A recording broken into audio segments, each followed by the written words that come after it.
반갑습니다. 붓다의 복과 지혜입니다. 거룩하신 부처님 전에 귀의합니다. 오늘은 천자들은 황금의 궁전으로 올라간다라는 주제로 함께 법문을 나누고자 합니다. 사람은 선업을 닦고 계율을 지킬 때 스스로 빛나는 삶을 열어가며 그 공덕은 하늘에 태어나 황금 궁전과 같은 복락을 누리게 합니다. 그러나 부처님께서는 우리에게 말씀하셨습니다. 그 즐거움조차 영원하지 않으니 참된 해탈을 향한 길은 탐심을 버리고 자비와 보시, 계율을 굳게 지키는 데 있음을 잊지 말라고 하셨습니다.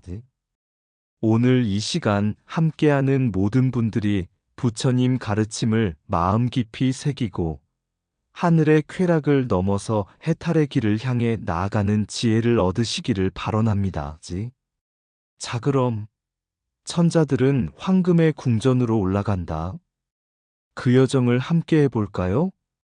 어느 날 제자 아난존자가 부처님께 여쭈었습니다.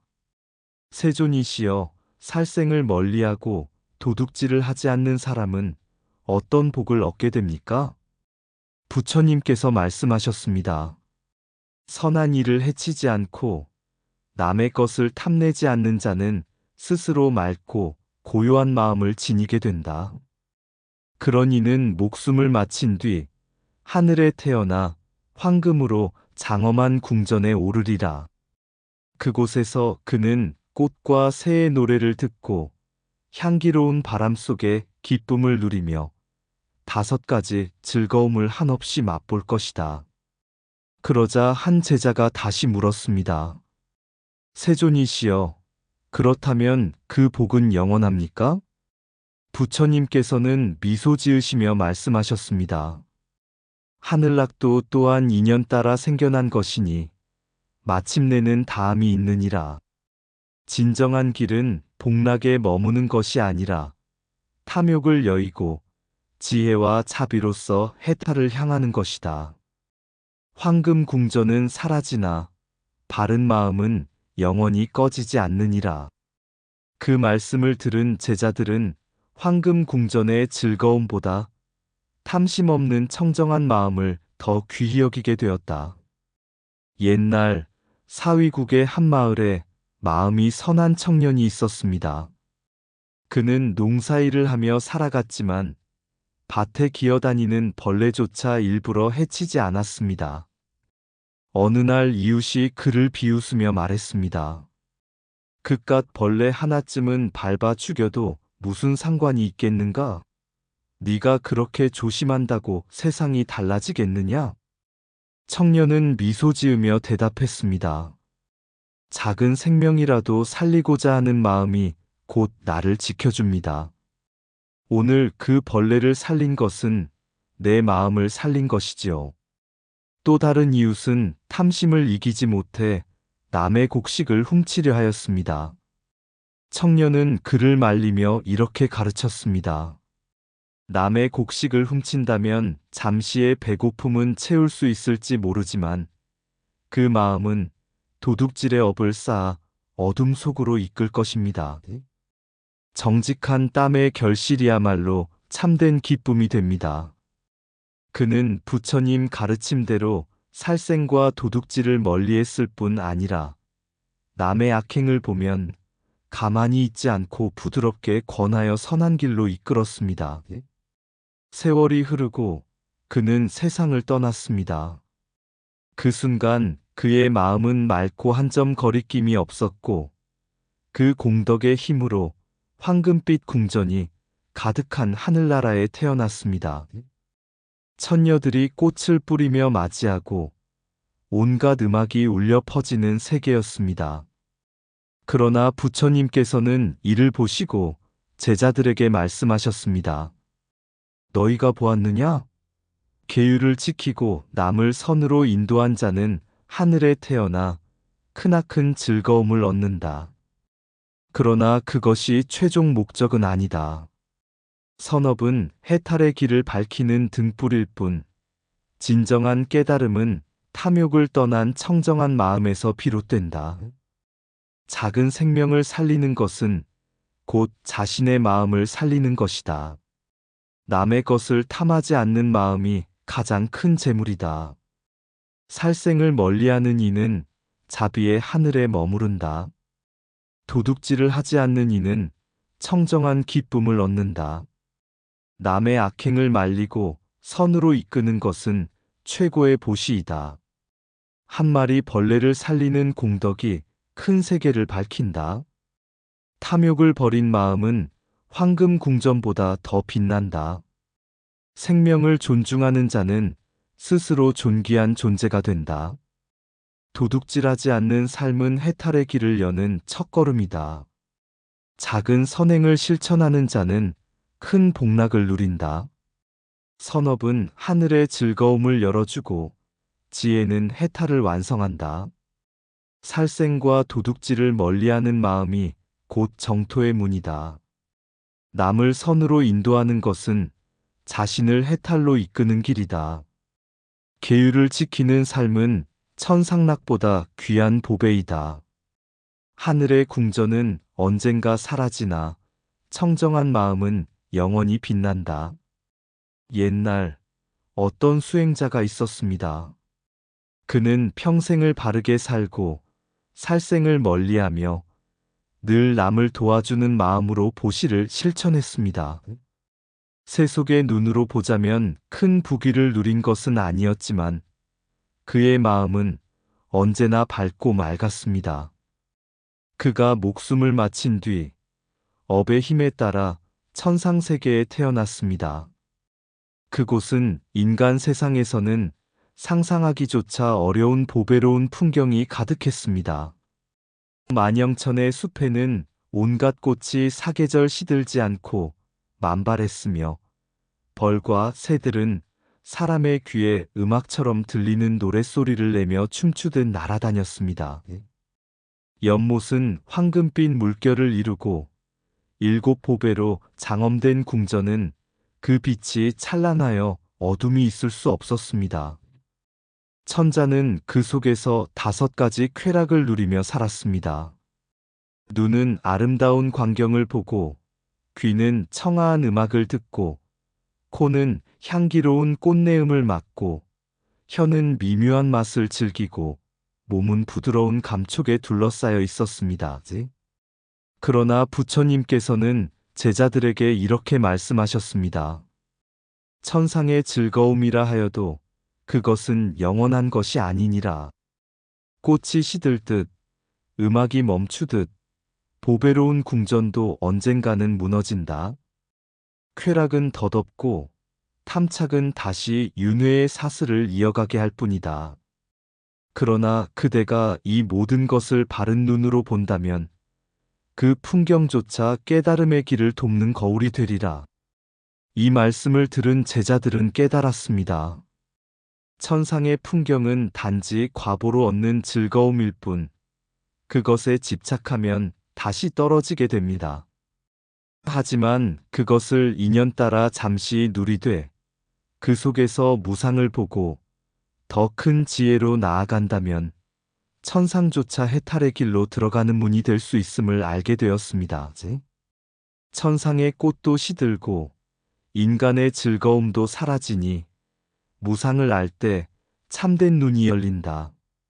황금빛 궁전도 영원하지 않으니 지혜로운 이는 그것을 마음에 붙잡지 않는다. 5가지 쾌락은 잠시 달콤하나 집착하면 윤회의 사슬이 된다. 즐거움 속에서도 무상을 보아라. 그대는 고요한 해탈의 길을 찾을 것이다. 천상의 음악이 멈추듯 탐욕의 노래도 반드시 끝난다. 향기로운 꽃도 바람에 흩날리듯 욕망도 결국 흩어지고 만다. 선업은 천상의 복락을 가져오되 지혜는 열반의 평화를 가져온다. 보배로운 풍경도 마음의 거울일 뿐 깨달은 이는 그 속에서 공을 본다. 눈에 보이는 장엄이 아닌 마음의 청정이야말로 참된 궁전이다. 5가지 감각의 즐거움은 그림자와 같아 붙잡을수록 더 멀어진다. 천상조차 머무를 곳이 아니니 집착을 버리고 길을 떠나라. 부귀와 쾌락은 인연 따라 생기고 지혜와 자비는 인연을 넘어선다. 황금빛 연못은 밖에 있으나 자비의 연못은 마음속에 있다. 만영천의 새소리보다 더 아름다운 것은 탐착을 놓은 고요한 마음이다. 천상의 즐거움은 업의 과보요. 해탈의 즐거움은 진리의 과보이다. 옛날 인도의 어느 마을에 한 장자가 있었습니다. 그는 보시를 즐겨하여 가난한 이들에게 음식을 나누고 절마다 기와와 곡식을 올렸습니다. 그의 마음은 온화했고 사람들은 그를 존경했습니다. 죽음을 맞은 뒤 그는 선업의 힘으로 하늘락도에 태어나 보배로운 궁전과 황금빛 연못 그리고 처녀들의 노랫소리 속에서 큰 즐거움을 누렸습니다. 향기로운 꽃이 사시사철 피고 새들이 버금을 읊조리며 그는 마치 꿈 같은 기쁨 속에서 살았습니다. 그러나 시간이 흐르자 그가 쌓아 올린 선업의 힘이 점차 다해갔습니다. 향기로운 꽃이 시들고 노랫소리도 점차 사라졌습니다. 궁전의 보배빛은 옅어지고 그의 얼굴빛도 점점 어두워졌습니다. 마침내 선업이 다한 순간 그는 하늘락도의 몸을 버리고 다시 인간계로 태어났습니다. 더 나쁜 인연을 지은 자는 악이나 지옥으로 떨어지기도 했습니다. 이 모습을 본 어느 천인은 깊은 두려움에 떨며 물었습니다. 어찌하여 이렇게 장엄한 하늘의 즐거움도 오래 머물지 못하는가? 그때 부처님께서 말씀하셨습니다. 하늘락도의 즐거움도 업의 과보일 뿐 영원한 것이 아니니라. 업이 다하면 다시 윤회의 바다로 돌아갈 뿐이다. 탐심과 도둑질을 버리고 계율을 지키며 마음을 청정히 닦는 자만이 해탈의 길에 이를 수 있다. 능엄경의 가르침과 같이 탐심을 끊는 순간이 곧 열반의 문을 여는 순간이다. 이 말을 들은 천인은 크게 깨닫고 더 이상 하늘의 쾌락에 집착하지 않고 진리의 길을 구하였습니다. 선업은 천상의 즐거움을 열어주나 지혜는 해탈의 문을 연다. 천상락도도 무상하니 집착하면 다시 윤회의 물결 속에 빠진다. 업의 과보는 반드시 다하고 청정한 마음만이 영원히 남는다. 탐심을 버리는 순간 해탈의 길이 눈앞에 열린다. 도둑질을 멀리하는 이는 마음의 보배를 얻게 된다. 업은 그림자처럼 따라다니나 지혜는 그림자마저 비춘다. 천상락도에 태어나도 업이 다하면 다시 떨어진다. 하늘의 음악보다 고요한 선정이 더 청정하다.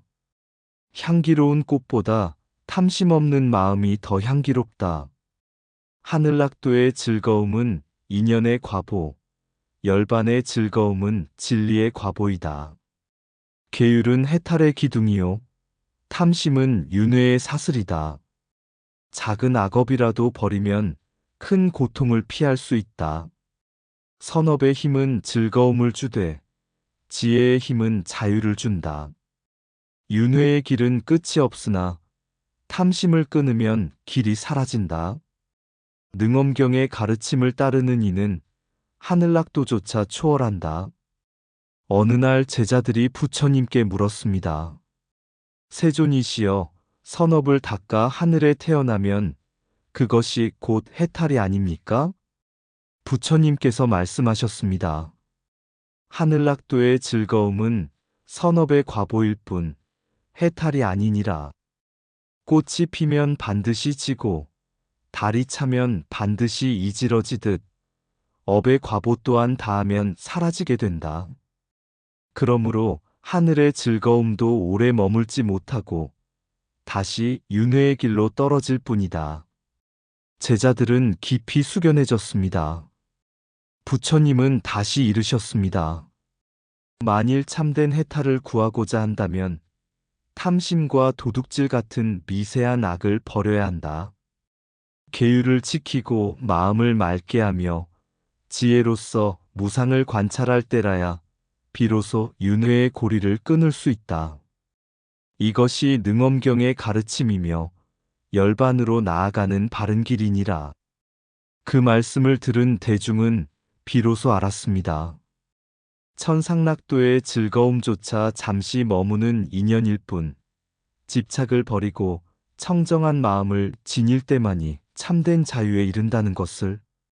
하늘락도의 꽃이 피어도 바람 불면 흩어지듯 쌓은 선업의 빛도 업 다음에 사라지네. 황금빛 궁전과 음악 소리, 향기로운 연목과 새들의 노래, 모두 잠시 머무는 그림자. 집착하면 다시 윤회하리. 탐심을 버리고 마음 청정이. 도둑질과 욕심 모두 놓을 때 선업은 해탈의 길로 인도하고 무상 속에서 진리 빛나네. 윤회는 끝없는 바다, 그러나 지혜의 등불 하나. 마음을 밝혀 업의 파도 건너 열반의 항구에 닿게 하리. 이상 붓다의 복과 지혜였습니다. 오늘도 복지 구족한 날 되세요. 구독과 좋아요는 붓다의 복과 지혜를 밝히는 큰 자비의 등불이 됩니다.